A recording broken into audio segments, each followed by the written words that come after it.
Greetings, everyone, and welcome to our webinar, Staying Inspired in Times of Crisis. My name is Paul Jimenez, Director of Mentora Labs. Thank you so much for joining us today. It's going to be my great pleasure to get to introduce our founder, Hitendra Wadhwa. He's obviously the founder of Mentora Institute, but also the professor of practice at Columbia Business School, where his course on personal leadership and success has, for many years, been regarded as one of the business school's most desired and popular leadership electives.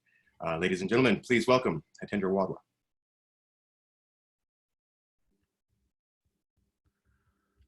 Hello, everyone. Warm welcome. Thank you, Paul.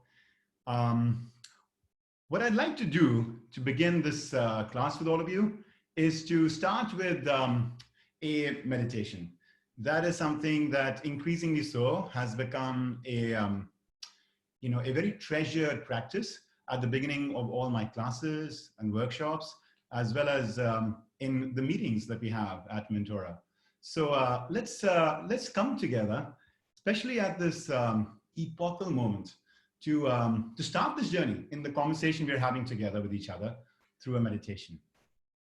Okay, so I'm going to invite you to sit in a relaxed posture with no stress or tension in any part of your body. Just going to release any stress that you might find, because where there is stress, there is energy, and where there is energy, part of your consciousness is lodged there.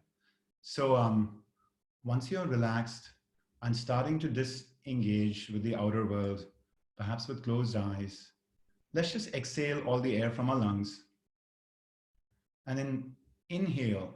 And as you're inhaling, I want you to tense all parts of your body and take a deep inhale so that your lungs are fully expanded. So tense and inhale. And then exhale and relax all parts of your body. Again, tense and inhale. Relax and exhale. Tense and inhale. Relax and exhale. And now let go of any control over your breath. I invite you to park your attention in that space between your eyebrows, that center of concentration. And from there, observe your breath. Do not seek to control it. Let it flow in its own natural rhythm.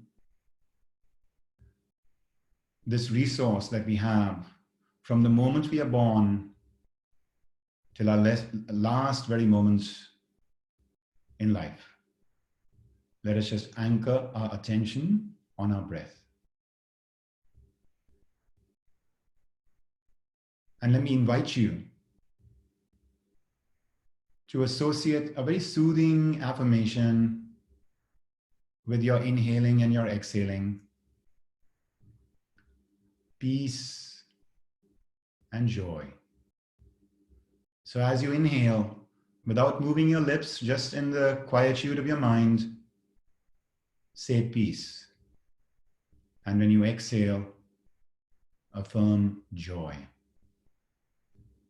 Seek as best you can to feel that peace and to feel that joy rising from within, infusing every cell of your body. I will stay quiet for about a minute as I invite you to keep your attention on the flow, the natural rhythm of your breath with peace and joy.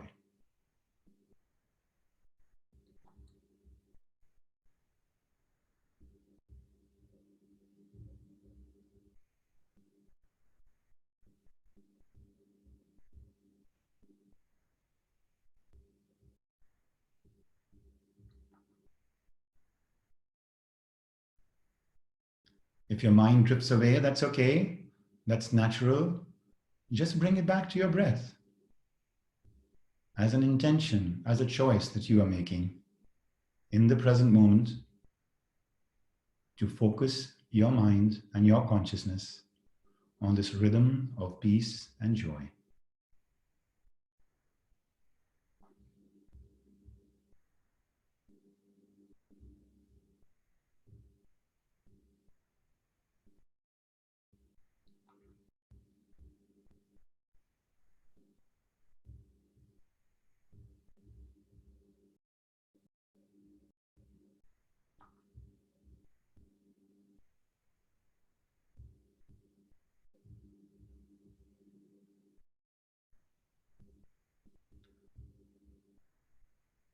And if you find that your breath slows down, perhaps even stops, just cherish that sense of stillness,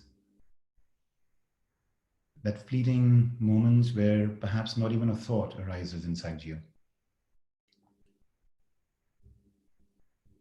And recognize that in there lies pure gold, the pure gold of your consciousness, of serenity that all of us can access from within, of an open space of possibilities where new realizations and insights and creative ideas can arise, where you can feel a sense of release from the burdens and attachments and insecurities that sometimes plague us in our everyday challenges in life.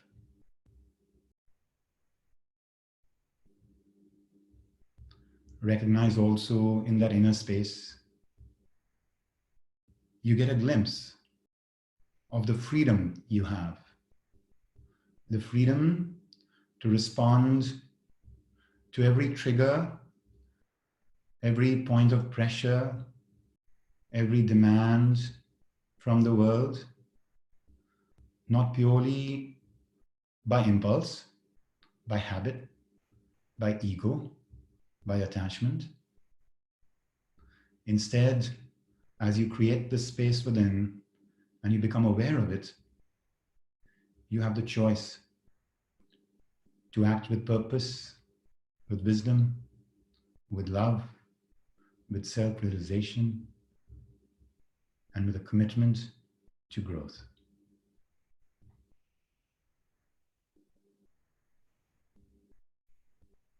And finally, let us recognize that as we slow down our sense of thinking and doing and go into this state of being, there is within each of us an inexhaustible resource of peace and joy that we can draw from and quench our thirst in all moments of our life and project it as this beautiful energy from our core in all our engagements in the world.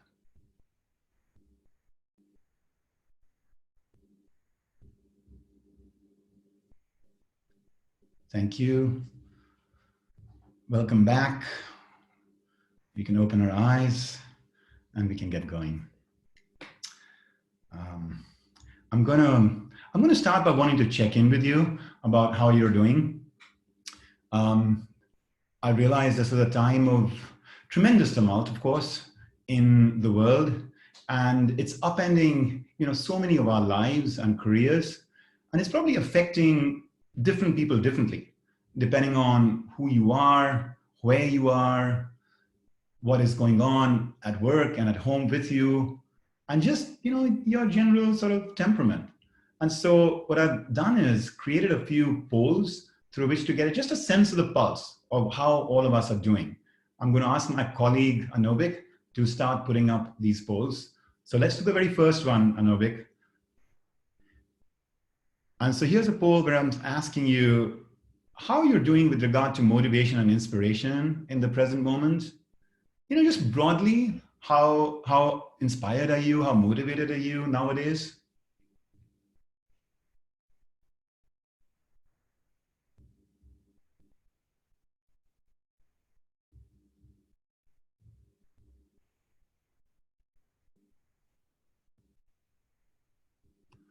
Okay, and now maybe we can share the results. Okay, it's interesting, about 35% of you are actually more motivated during times like this. Another about 15% are kind of at the same level, and about half of you are less or significantly less motivated. Thank you. Good. Let's move on to the next poll, Anubik. In what aspects are you finding it a struggle to stay inspired? So even if, let's say, you're actually doing pretty well in general, if there are certain places where you're finding it more of a challenge, it'll be interesting for you to answer that. If fundamentally you're in a good place, well, that's a good thing. And then you can just answer, I am inspired. Very good. Let's see the answer here as well, whenever you'd like, Anubik. Okay, about half of you saying it's at work that I'm facing the biggest challenge. And then a few of you are also talking about some other aspects like time by yourself and time with the family. About 25% are not feeling, you're feeling inspired, which is awesome, And we should draw upon you as we go through this conversation about some of the things that you're using as a way to stay in that state. Very good, Anubik. Let's do the third one.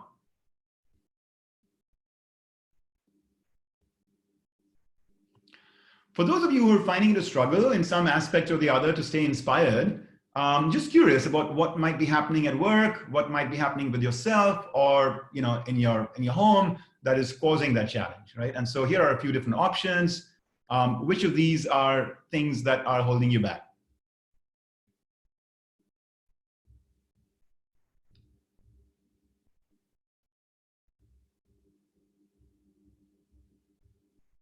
Do use the chat window if there are things that I haven't talked about here which might be causing it.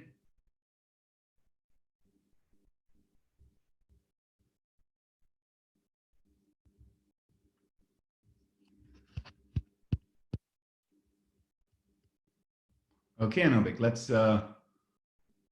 see what our friends are saying. Okay, uncertainty is a big one. I think, Anubik, the way you organize it, it sounds like they were only given one option. And if that's the case, then it sounds like you're picking the most dominant option. I'm guessing that for some of you, it might be multiple ones of these. But at least we're getting a sense as to which ones are really standing out. Challenges of mixing personal and professional at a time when a lot of the world is under lockdown and you're perhaps spending more time at home, perhaps even kids are at home. The things and freedoms that I have been forced to give up and kind of like the unending spate of bad news, upsetting emotions. Okay, very good. So let's move on. What I'd like to do is also ask you in the chat window to just like say a hello and tell us like where you are calling in from today. So we get a sense of like this, this global family that we are, all right? So just share in the chat window, where you're calling in from. Okay, very good. Bunch of us from, oh boy, it's moving too fast for me to even be able to comment on it. So, just enjoy on your own as you look through this. And I'm seeing several dear friends and, former executives I've had a privilege of meeting and talking with, or or MBA students, kind of name show up here. So, warm greetings to all of you. All right, and let's keep moving. Thank you. So the first thing I want to talk to you about is why it is actually important to have this conversation today. Why is it important for us to be inspired, right? And first of all, I would offer to you, the stakes today, as I think all of us know, are really, really high, right? Firstly, the stakes are high about our health and our well-being, right? Can we protect that and keep that in a safe place, and that of our loved ones? Secondly, our business, in whatever profession you're in, most likely is going through a certain amount of retrenchment, may need to go through some radical, perhaps even restructuring to adjust for today's time, and maybe even some amount of pivoting in going into some fresh directions based on the new needs that are coming up in society. People probably are looking at you for guidance, at home and at work. You're probably someone that people are leaning on for inspiration, for reassurance, for like, where do we go from here, right? In your own home environment, there must be a responsibility that many of us have to be able to harmonize and get people in a good place, even though everybody's life today is getting so displaced. And then, there's the question that arises, wow, at this time of acute need and distress across so many segments, across so many geographies, well, what's my role in the world? What am I meant to do? How can I be relevant and be of service at a time like this? And also, I would offer to you, this is a high stakes moment because, it's going to live on in our memory. Do any of you or I think that for the rest of our lives, we will ever forget January through March 2020, right? And if you're going to always remember it, well, then the stakes are high in terms of like what kind of memories we are going to form of this time, what kind of feelings it's going to evoke in us. So the stakes are high. And I would also offer to you that when the stakes are high, then of course, what you want to do is maximize the possibilities, maximize the opportunity, maximize the chance of success, maximize the chance of some kind of like redemptive possibilities in the situation. And to do that, you got to play your best game. I got to play my best game. And if we have to play our best game, well, then we have to be inspired. Then we have to be inspired because, my friends, here is all the data I can share with you very rapidly as a synthesis of what the latest science of human nature from psychology and psychotherapy and neuroscience and behavioral economics is saying, right? And what the science is saying is that, first of all, when you're in a positive emotional state, you are much more likely to zoom out and have a big picture perspective on life and the situation, so you don't miss out on certain important peripheral details that you can connect the dots and come to better solutions with.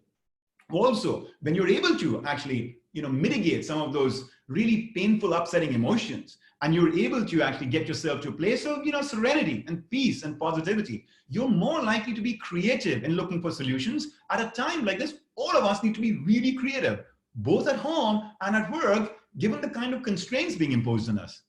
Also, the more inspired you are, well, the more resilient you are, the more you're in a position to do kind of like, really like take the fight back to coronavirus, to actually, when things get tough, the tough get going. You can play that game better if you're truly inspired about keeping the fight going.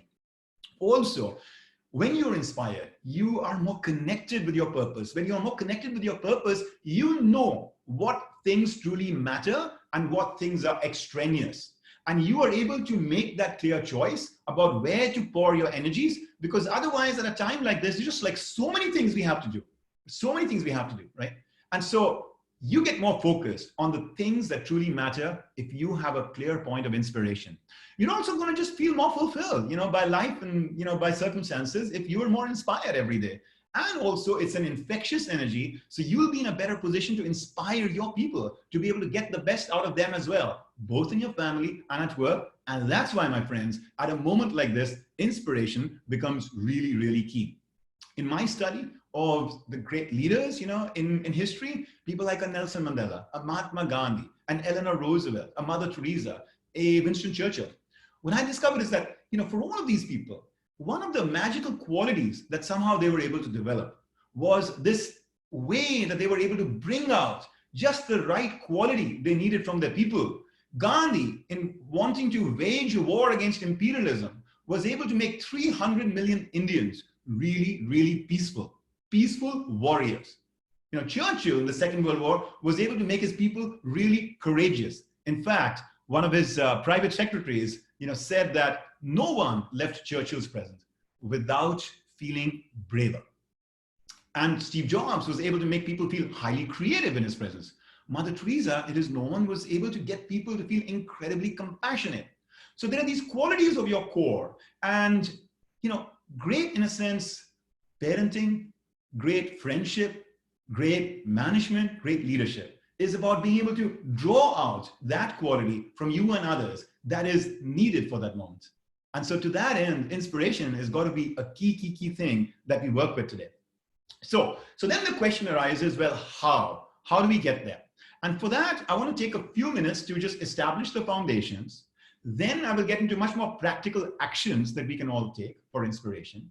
And from those actions, we'll actually invite you, if you're interested, to go on a journey over the next few days. We'll invite you to actually engage, as a community, just like we are here today, on our app. We'll actually give you some content, over the next few days, and see if there is a way for you to build this muscle and start reinforcing it so that over time you grow into a conscious capacity to inspire yourself when the chips are down. All right. So the first part of it is just the the foundations, right? But before I go there, let me just kind of take a quick pulse with all of you. How's it going so far? Can you see me okay? Can you hear me okay? How are you feeling about the rest of this journey as I've just proposed to you? The foundations, the actions, and then some kind of like next steps.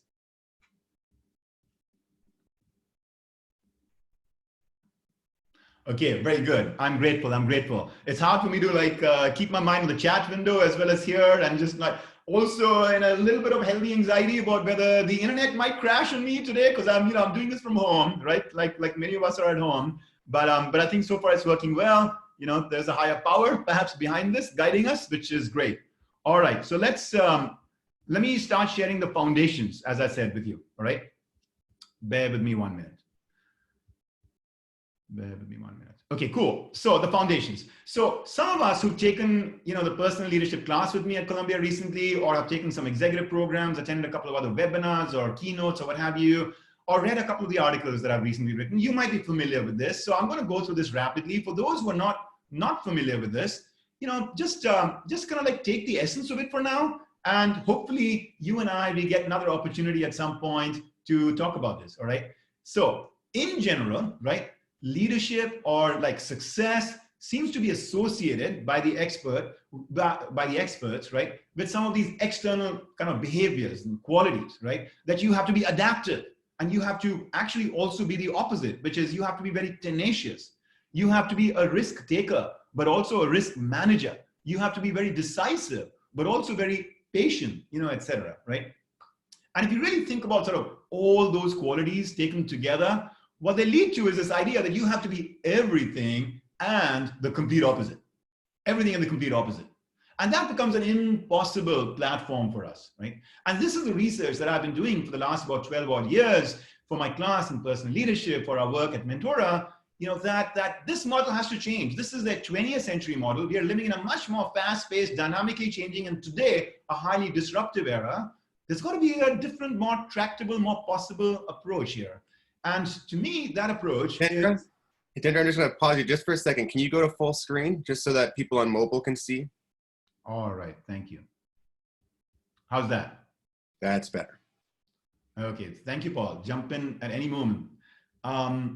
So the thesis we have is that we have to go beyond the outer to the inner, because the outer keeps changing, but the inner is in a place of eternal steadiness, eternal centeredness. And that inner is, as I was doing in the guided meditation, something that we call your inner core, right? It's the space within you from where your best self arises.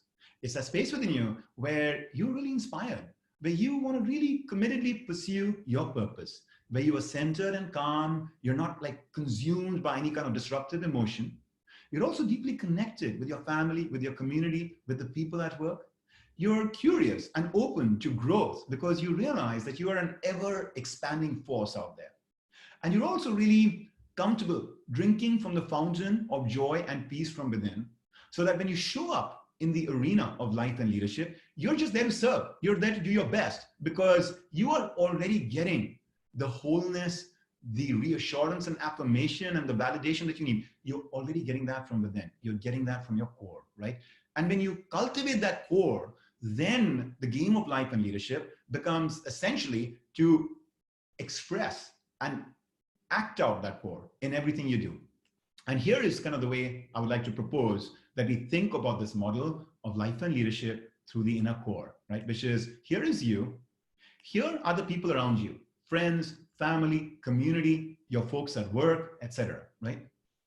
The way to sort of like pursue success, greatness, inspiration, resilience is start by activating your core, nurturing your core, taking personal ownership over your core. Then find ways to express that core on the outside. And what is the point of expressing that core? It's not to like make everybody else sheep and just make them follow you as the shepherd.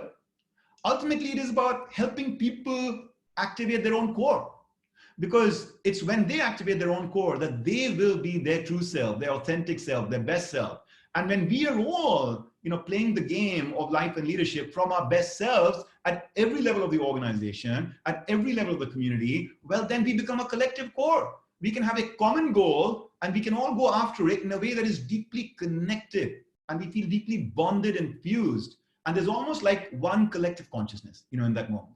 And when you, for example, participated, for example, in a stage performance or a dance or a musical quartet or a sports team or a product team at work, or just as a unit, as a family, when you participated in any of these, where you felt that sense of just deep fusion between your consciousness and others, well, then you probably sensed and experienced a little bit of this universal and collective core. All right. So the next question that we might have is, well, this part is, conceptually kind of appealing, but how can I actually be really inspired at a time of crisis like this, right? It's okay to talk about sort of like the inner core and inspiration, etc., on like normal average days, right? But what about like in times like this? And this, I would offer, requires us to make a significant shift in mindset, right? What is that shift in mindset? The shift in mindset is that, sometimes we believe that, look, things are so bad, how can I be inspired? How do you expect me to smile right now? How can I be pleasant and joyful right now? Because things are really bad, right? And I would offer to you that one of the greatest lessons I've learned from studying people like Abraham Lincoln and Mother Teresa is that they realized that it was their personal responsibility to stay in a state of joy from within. That does not mean that they didn't have anxiety and worry and concern. I mean, just look at the kinds of people I'm talking about. Lincoln deeply cared about keeping, the United States of America together at a time of severe risk and threat with the Civil War. And he deeply cared about eliminating the institution of slavery. Mother Teresa deeply cared and was very anxious and concerned about the lot of the most underprivileged people in society, people that, on an average day, many of us might just ignore, right? And she couldn't ignore them. She was deeply concerned about them. But that concern did not lead to a sacrifice of joy. It's quite remarkable from the stories I've heard about her, from videos I've seen, of live, like Mother Teresa in action, stories of, historians have shared about Lincoln, how they kept their joy, right? And so I would offer to you that, in fact, the mindset shouldn't be, things are so bad, how can I be inspired? But it should be more like, things are so bad, I have to be really inspired. This is the moment where it's truly important for me to be really inspired. Okay. Another kind of mindset we can have is, but listen, I mean, like, what can I do? This is how I'm feeling. I'm feeling really pissed off with this. I'm feeling really angry about that. I'm feeling anxious about that. I'm feeling disappointed, dejected. This thing has been taken away. That thing has been taken away. All my goals are no longer relevant. I mean, like, I don't even know where things are going to be 6 months from now. How can I be inspired? And this is how I'm feeling right now. Well, that's how we may be feeling, but I would offer to you, well, let me just share a story with you. One of my students shared the story in the MBA class of Columbia. She said that when she was about 14, she had a health issue. She had to go to the hospital and they diagnosed it as something that would require surgery. And they said that they would put her under observation for a week in the hospital ward and then perform the surgery. And she said on the second day, the doctor actually came looking very worried in the ward, in the room where my family was with me. And he asked my father to come out with him. And they spoke for a few minutes. And I don't know what they spoke, but I learned about it a few years later when my father found it appropriate to share it with me. And she said that actually what happened in that moment is that the doctor told my father outside the room, I have two pieces of bad news for you. The first is that, that surgery we had to perform, we can't wait 1 week. Your daughter will be fine, she'll be safe, but we need to perform the surgery today. The second piece of bad news is that we cannot give her anesthesia because she has a certain blood complication, a blood type, etc. And we'll have to do the surgery without anesthesia. So you got to get her ready for that. She said, I don't know about that, because in that moment, that conversation happened outside. But then my father walked in a few minutes later. That's what I know. And he had a beaming smile on his face. And he looked at me and he said, daughter, I have two pieces of good news for you. You know that surgery that they were going to perform a week from now? Well, it turns out they can actually perform it today. So you will start recovering from tomorrow, and before the end of the week, you'll be at home. Good news. Second piece of good news. They've been watching you for the last 24 hours, and you are the most courageous 14-year-old they've ever seen at this hospital. So they feel like they don't even need to give you anesthesia. You can just go through this without any anesthesia. And she said, like it wasn't easy going through the surgery without anesthesia, but like I was the bravest 14-year-old in that hospital. There's no way I was going to like step down from that mantle, right? I wanted to show it to myself. I wanted to show it to my family, show it to all of them. So I courageously, took on that, mantle and went through that surgery and came whole on the other side. And it was only a few years later, I learned from my father how he had in that moment brought out the best in me. I want to share that story with you for two reasons, all right? The first is that in that moment, was the father living or was he leading, right? When he chose to master his own pain and disappointment and fear about what this bad news meant, and then learn to figure out how he can actually get the best out of his daughter as well, wasn't he leading, right? And also in that moment, did that student, when she was 14, that little girl, was she living or was she leading? Because when she took on that invite from her father, as opposed to rolling her eyes and saying, Dad, are you crazy? Are you nuts? I'm not going to have the surgery without anesthesia. No way. You keep saying like these ridiculous things. No. She was like, that's interesting. That's an invitation. That's a possibility. That's something I'm kind of like drawn to. So let's do it. And then she brought out the best in herself. And so she too, in that moment, was leading, isn't it? Not just living. And doesn't that show that sort of life and leadership are really two opposite sides of the same coin? Today, aren't we finding that as our professional and personal boundaries get even more fused, that, when am I living and when am I leading? It's kind of the same thing. Life invites you to bring leadership into it. And leadership invites you to bring humanity and life into it. The second reason I want to share that story is because know that in these moments when things look like they're just breaking down, there are possibilities like the kind of behavior that father and that daughter engaged in that allow us to in fact bring out the best in ourselves and bring out the best in others. And so the possibility certainly is there, right? Sometimes I like to think of it this way, right? Let me just share this slide with you. Sometimes I like to think of it this way, which is that, if you think about a bell curve and you think about like, people who are uninspired, people who are very inspired, people who are average, where would you put yourself on this curve? And I would say you're the whole curve, because think of your most uninspired moments and think about your most inspired moments, right? And also, well, if you have the capacity to be inspired, well, then you have the potential to be inspired all the time. It's just a question about building that muscle. And that, of course, is what I want to talk to you about for the rest of our conversation today. How do we build that muscle, all right, in times like this? And so now I'm going from the foundations to the actions. That's going to be the rest of our conversation. All right. So far, so good. Can I just ask you for a minute to just use the chat window to just kind of like record any kind of questions, comments, thoughts that are coming to you at this point? We are a large number of people here. We're not going to be able to answer these for the present moment. I'll try to skim a couple of these. Maybe Paul, you can kind of draw out a couple of them if we can have time at the end. Otherwise, I'm going to try to follow up with you, right? Through videos. You can actually go to my YouTube channel as well. I'm going to ask Anobik to send that out to you after this conversation.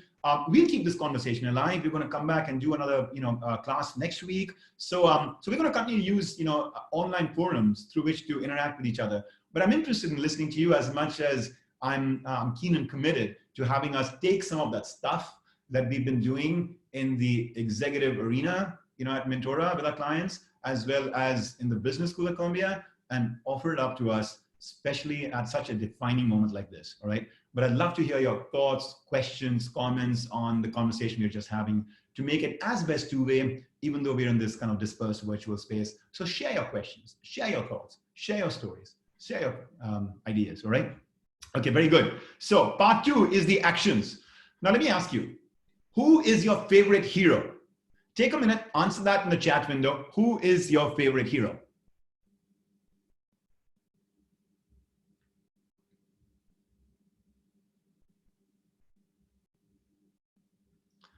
Okay.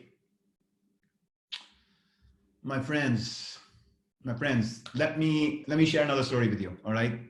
Let me share another story with you. This is the story shared by Viktor Frankel, a renowned psychotherapist, a remarkable, remarkable human being. He said that there was this teenager, this boy, who was at one point told that he had a terminal illness and he had only a few months left to live. And he said the boy at that point paused, took a deep breath, and then he said, well, wow. I remember this movie that I saw some time back, and there was a hero in that movie. And at some point, the hero gets captured for the very virtuous battle that he was fighting. And he is going to be sentenced to death. And then I saw how heroically he led his life in those last few days before he died. And he says, today, I have that opportunity. Because I could have just died suddenly and unexpectedly. But instead, I've been given notice. I've been given some time, but I know that it's going to be this period of time in which I'll die. So I can take on a hero's journey as well. And I want to offer the story up to you because, you know, the most important hero in my life and in your life is we ourselves. You are from within hungering to be a hero.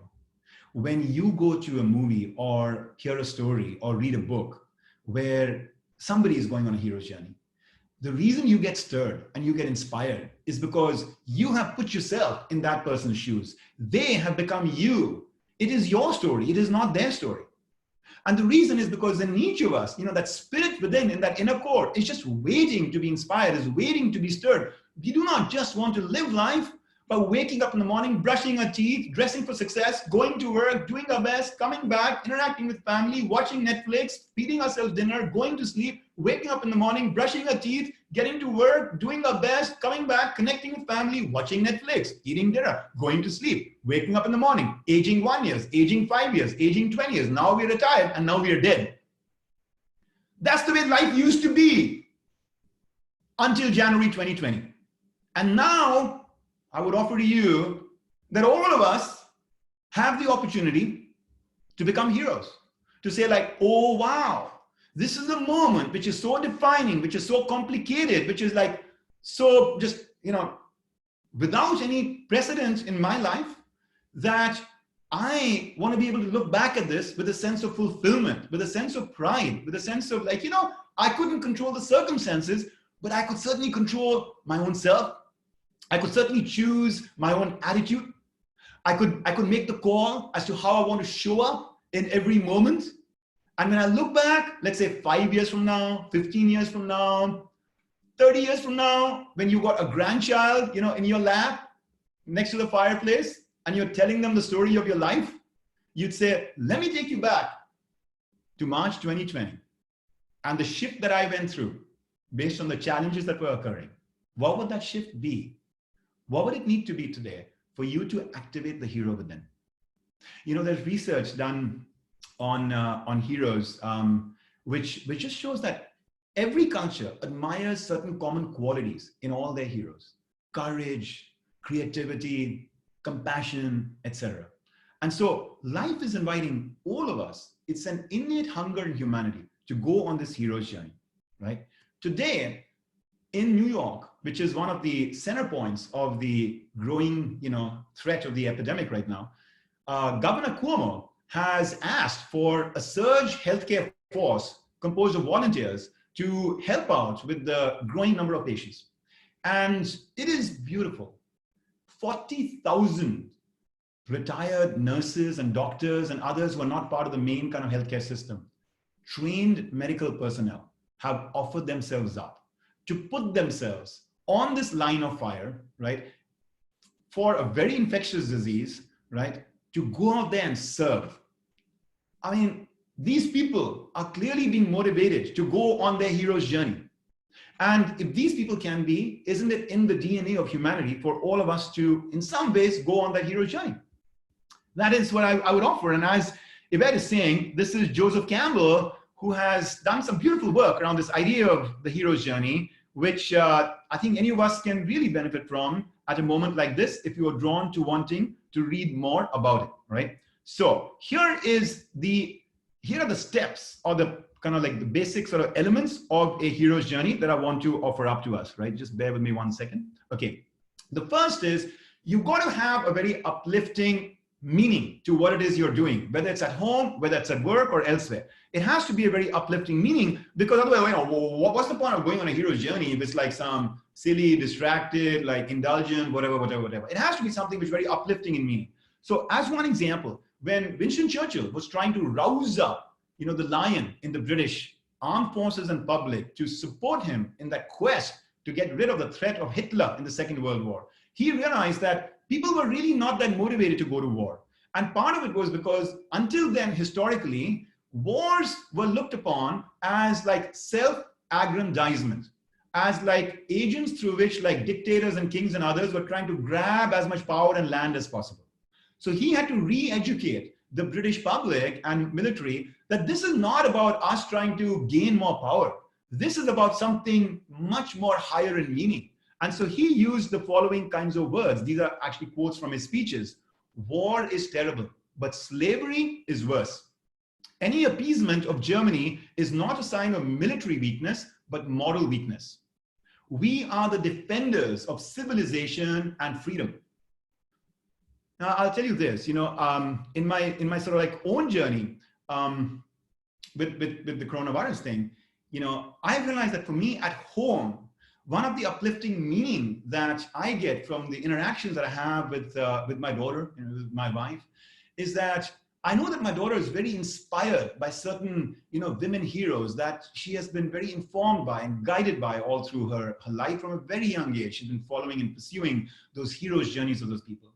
And so I'm getting a lot of meaning from helping her cope with the radical nature of disruption in the school system and about her plans and where is she going to be in a few months and what's going on and, like being locked in at home, etc. I'm getting a lot of meaning from saying like, this is the opportunity for her to start engaging, not conceptually, but like practically with those truths about how those women pursued resilience, meaning, and service in their adverse situations in life.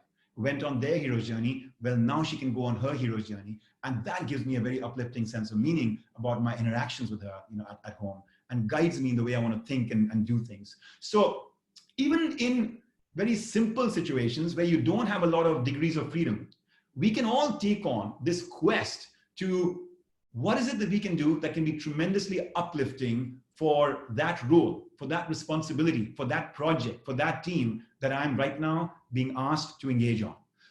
The second thing I would offer is this default versus desired future kind of vision, which means you are able to visualize a point in the future a year from now, 5 years from now, 25 years from now, and ask yourself, well, how would I have liked to act today? How would I have liked to wake up and show up in my home office, in my interactions with people, etc.? How would I have liked to show up?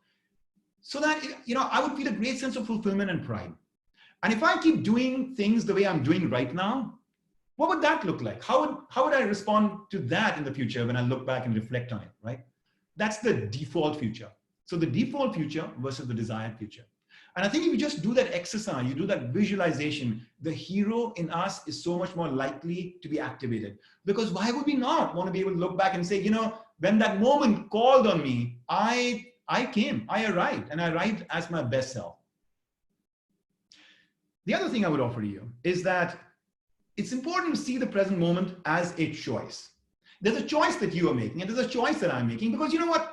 If I'm in that interaction with my mother, if I'm in that interaction with my team, if I'm choosing to make some time for myself, to rejuvenate my spirit, that's a choice I'm making. I could be doing something else with my time. I could be chilling out. I could be just like pulling back. And also I'm choosing my attitude in that moment. I'm choosing my actions in that moment. And so I may not be choosing a lot of things that are bad news on the outside, but I am choosing to show up, to play a certain role, to take certain actions. And that sense of agency and control and choice is really critical to your feeling that this is my game. This is not just a game that I am being thrust into and made to play from the outside. A powerful, powerful testament to that is the following quote from Viktor Frankel about his observations in concentration camps under Nazi Germany, because he too was thrown into one. And here's a really powerful thing he observed in those concentration camps. He said, we who lived in these concentration camps can remember the men who walked through the huts comforting others, giving their way the last piece of bread. They may have been few in number, but they offer sufficient proof that everything can be taken away from a man, but one thing, and that is the last of the human freedoms, to choose one's attitude in any given set of circumstances, to choose one's own way. So that notion of choice is really, really critical. The other thing, to create that hero's journey, it's important that we don't think of it as a generic journey that applies to everybody in the same way. It's your hero's journey. You are in the best position to realize what your strengths are, what your gifts are, what your passions are, what your purpose is, what your values are, what resources you have, what environment you've been thrown in, and then go on your hero's journey based on that distinct identity of being you, right? I've heard so many inspiring stories, for example, of cab drivers in London, New York, and elsewhere who have projected their passions, their strengths, their values. Some of them have like just broken off into poetry about you, about the passenger, by borrowing some details from you. Some have used their cab as an investigative arm for the local radio and television stations to just kind of go around and see like what's happening around town and then report back to the radio or television stations because they just like this notion of investigative journalism. Some have, for example, become matchmakers. You know, they just have a conversation, understand your temperament. If you are like a lonely soul in New York, they'll ask for your number and they'll try to match you up on a date with somebody else that they meet 2 days later. There's a matchmaker caveat out there as well. So the same very confining platform of being a cab driver converted into something incredibly meaningful and purposeful for them by projecting their own values, their own passions, their own purpose. If they can do that there, who are you and I to say, right now I'm handcuffed, I really cannot express my true self? No. Within whatever sphere or arena life has put us, how can we just maximize our positive impact within that sphere of influence? And that's the hero's journey. It is not about quantitative impact for billions of people around the world. Maybe for some of you it will be, but it could be about qualitative impact within your sphere of influence. The other thing I want to offer you is that this path that you define for yourself, which is inspirational, which is the hero's journey, it shouldn't be a Pollyannic sort of just like, you know, impractical and kind of, you know, unbelievable kind of just like idea, right? You have to be grounded in the realities of what is happening around you. It has to be a credible path. You do not want to create false hope in people. This is something so many of us right now are being consumed with in positions of responsibility. What kind of hope should we give people? People are grasping at straws, wanting to know from the latest expert in the report, when will this thing end? How will this thing end? What impact will this have on the economy? When will my school open? You know, my child at home, etc. And we can't be unrealistic about saying, I know, and I know by this date and that date is going to happen. Because as part of this research on disasters and adversities, what is shown is that the people who kind of hang on to that hope in a way that is not tethered to the actual reality on the ground, at some point they lose hope. And once they lose hope, they go on a downward spiral into depression and perhaps even into not being able to survive that disaster. The people who survive long-term are those who have a sense of great hope and possibilities about the enduring future, but also very grounded in the present moment about the uncertainty and the harsh realities and the things that they cannot predict. And that's okay, because the hero's journey does not require you to be guaranteed that you will win the game. You don't have to be guaranteed that you'll get to be promoted to this level and have this bonus and be able to launch this product on this date and this can happen. No, sometimes there's so much uncertainty and turbulence and risk, but then it's still a hero's journey, because the hero's journey is about the attitude and the effort you bring to a common, uplifting, positive purpose.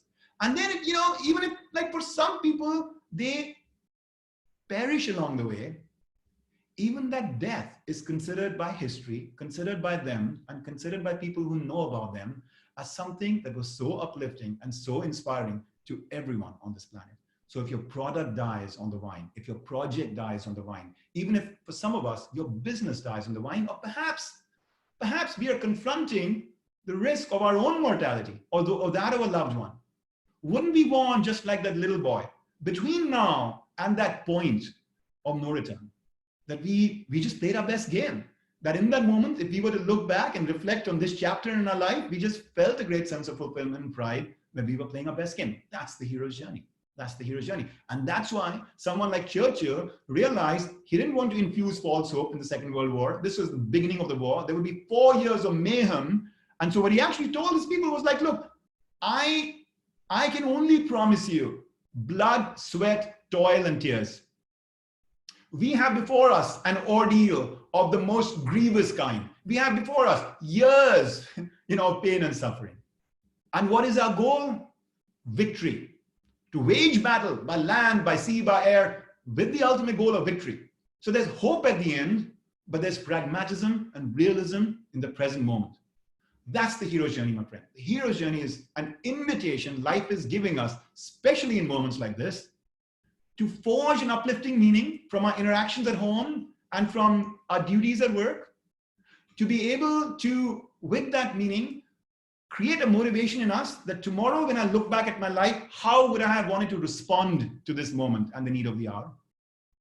To be able to realize it's a choice. I can check out or I can engage, and I'm making the choice to engage.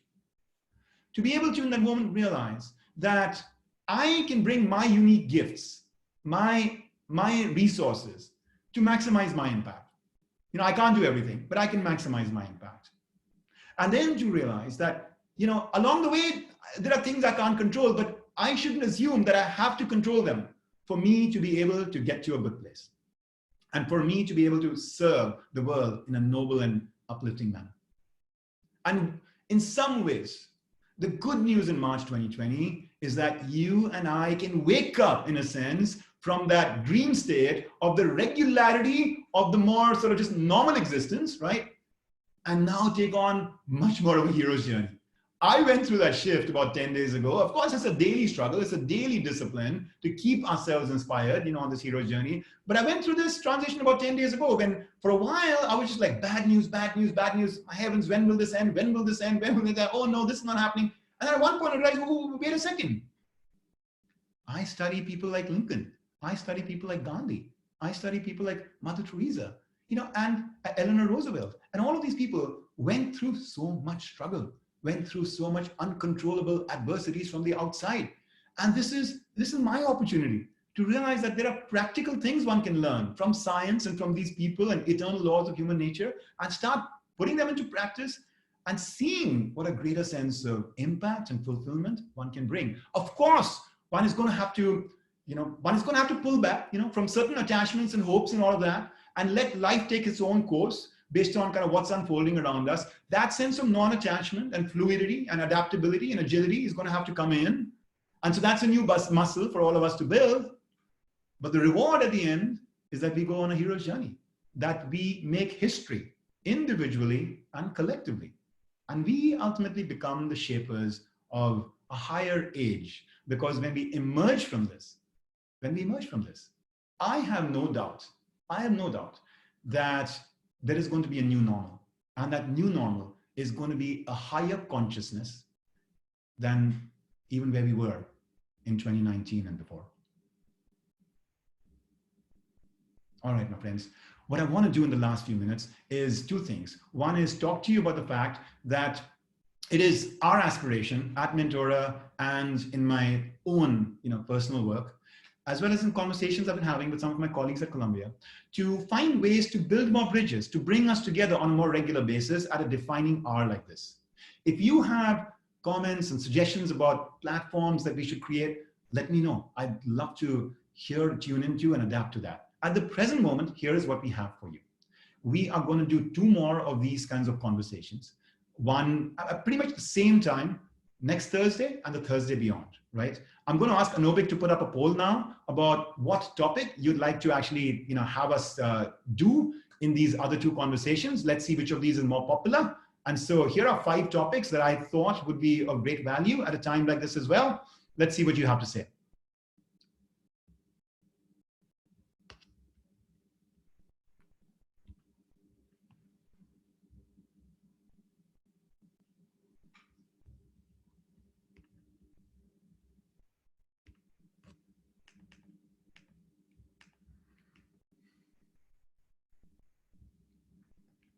All right, whenever you like. Anobik.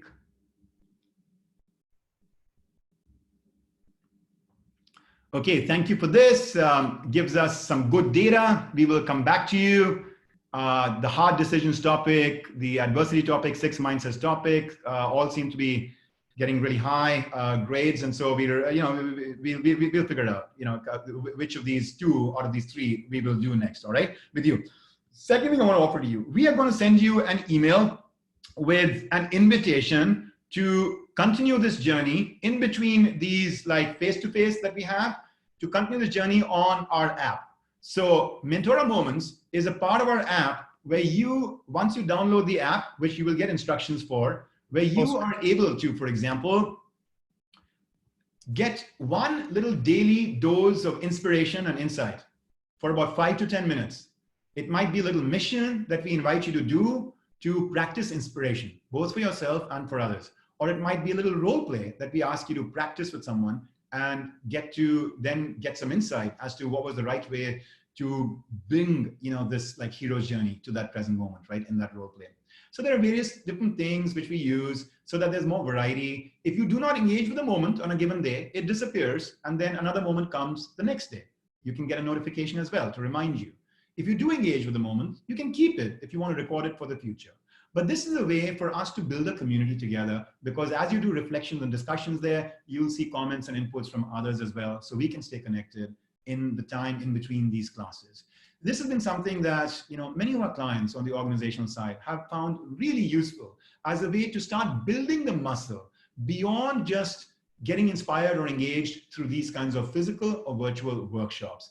The science of adult learning today is saying that the way you master new skills, the way you build character and strength within yourself, is just the way people learn to play tennis, which is, it's not that you can just read a business school case and just sit in class and debate it, and then you're a manager or leader, but you actually do it by taking the game of tennis, breaking it into a forehand, a backhand, a volley, front of the court, back of the court, serve, and then practicing each of these as small steps with fast feedback. We call it micro practice.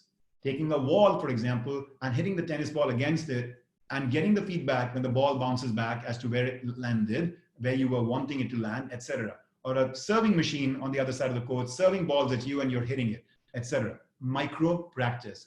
It is micro practice that builds muscle within us so that we can emerge closer to our core, more consistently inspired, and in a position to bring inspiration to others as well. I want to, at the minimum, give you a small chance and an opportunity to do that for yourselves. And that is why we invite you to take this next step on with these Mentora Moments.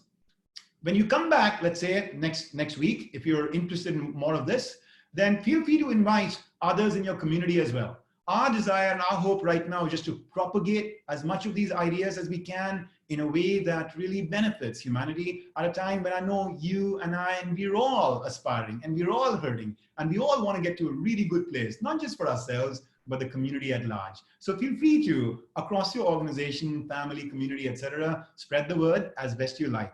I'm going to send you also an article that I just wrote as an op-ed in CNN, which is another little sweet little, I think, opportunity that the present moment, presents us with. So you'll get that as part of an email exchange as well. But for now, I want to bring it to closure. If there are any final thoughts, comments, questions you want to, relate, please pass them on in the chat window. Paul, is there any sort of final remarks from you before I do a final farewell greeting to all of us? So we did have a couple questions, but since we kind of are over time, we'll just address those by email. So thank you everyone who wrote questions in. We did get one request to see if you could end with a short meditation. Okay, wonderful. So thank you. I think that's beautiful. Why don't we do that as part of this, this final exchange? So I'm going to ask you to keep your eyes open for now and use this moment to bring us to a point of closure. Then we will do the meditation. And when I say thank you, we're done. All right. But for this point of closure, I'm referring to the op-ed in CNN that I'm talking about, that I had the opportunity to write a couple of days ago. Because what I shared there was how in this virtual space, when we cannot hug each other or shake each other's hand, much as we desire, that bond that, every human being desires with each other, there is a form of greeting, which, I've learned from growing up in India, which is namaste. And namaste is very practical in today's time because it is virus proof, all right? You don't exchange any bacteria. You can do it even with social distancing and with, self-isolation and quarantine and everything, right? The other good thing about Namaste is that it, you can do it one-to-many. Whereas a hug or a shake is one-to-one. Here, if there are many of us, like we are right now, gathered together, we can do this, and we can actually be connecting with every one of us.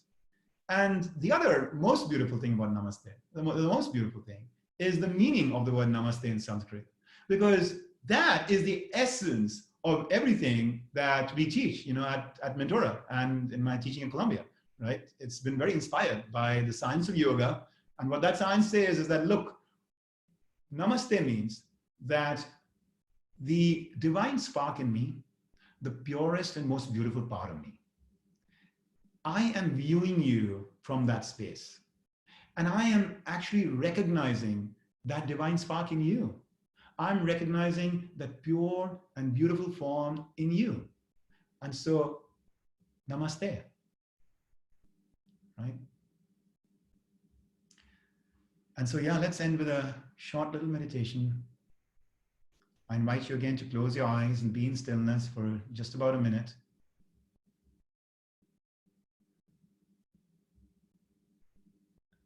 And as you do, concentrate on your heart.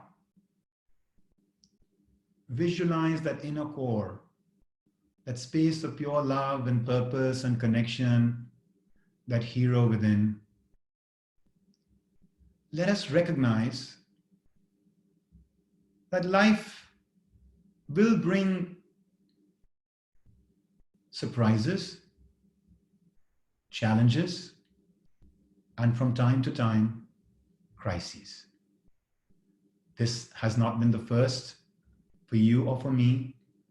It may be one of the biggest, but it certainly will not be the last.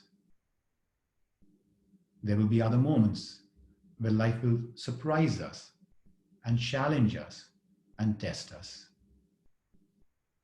Let us recognize, therefore, that there are tools available to all of us, shifts we can take on in our mindsets and in the choices we make in how to approach, how to motivate, and how to inspire.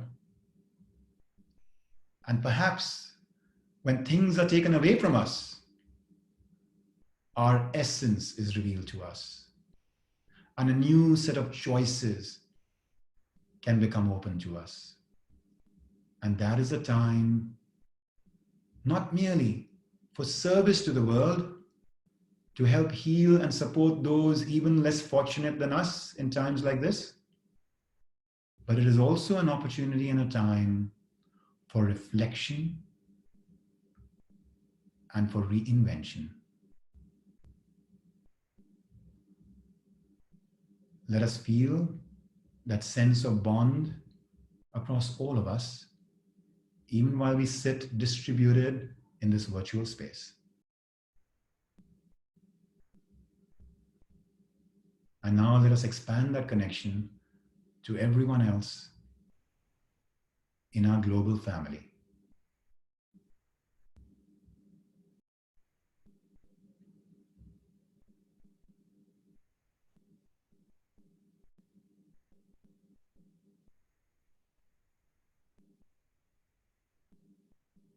One beautiful way to transcend your own worries and concerns is to love the world, is to send out deep waves of compassion for the whole world. Thank you for joining us today. I realize a lot is going on in your life, and for you to have made the choice to come and engage with us today and share your fellowship is something that I know my team at Mentora and I are deeply grateful for. We're looking forward to keeping this connection going. We're looking forward to learning from your ideas along the way as well. I am confident that while I do not know the answer to when and how and where and what, that there is a journey that we can all make that has been made for ages past to bring out our best when we are tested. All the best to you. Download Mentora Moments, and I look forward to seeing you next week. Namaste.